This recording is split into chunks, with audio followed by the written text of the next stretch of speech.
Today, we're holding our second hearing on the crisis of gun violence in America. 7 weeks ago, this committee heard heartbreaking testimony from witnesses whose lives were forever changed by gun violence, including Mia Cerrillo, a fourth grader who survived the massacre in Uvalde by smearing herself with blood so that they did not recognize her. Gun violence is now the top killer of children in the United States, causing more deaths in children than car accidents.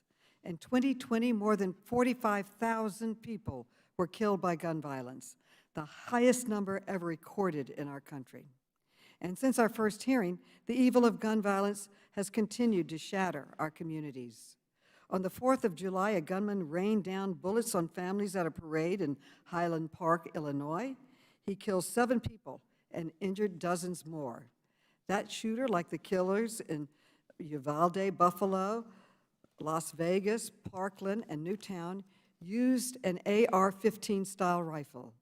This is an ultra-deadly weapon engineered to kill enemy soldiers on the battlefield.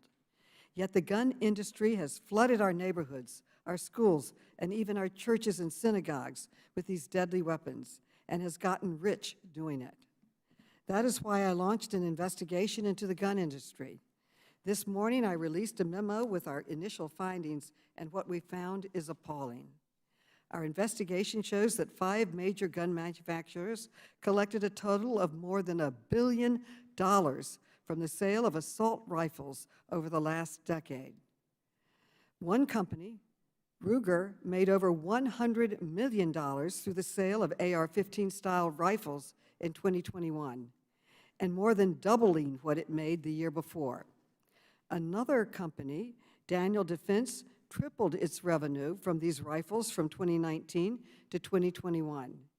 And Smith & Wesson brought in over $125 million from the sale of assault weapons in 2021. Our investigation also found that gun manufacturers use dangerous marketing tactics to sell assault weapons to the public.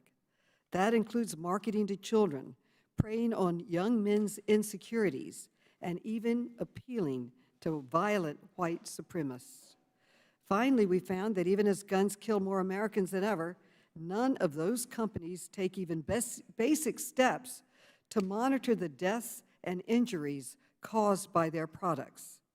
This is beyond irresponsible.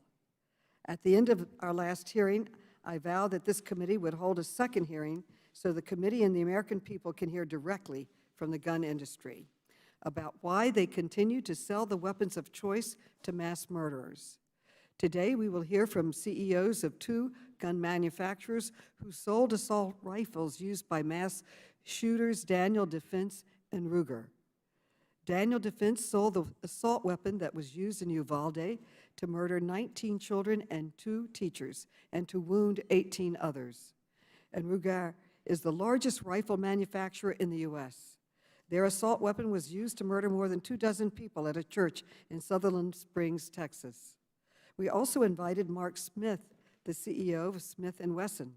His company is the 2nd leading rifle manufacturer in the country and is responsible for the weapons used by mass murderers in Highland Park, in Parkland, and in other mass shootings.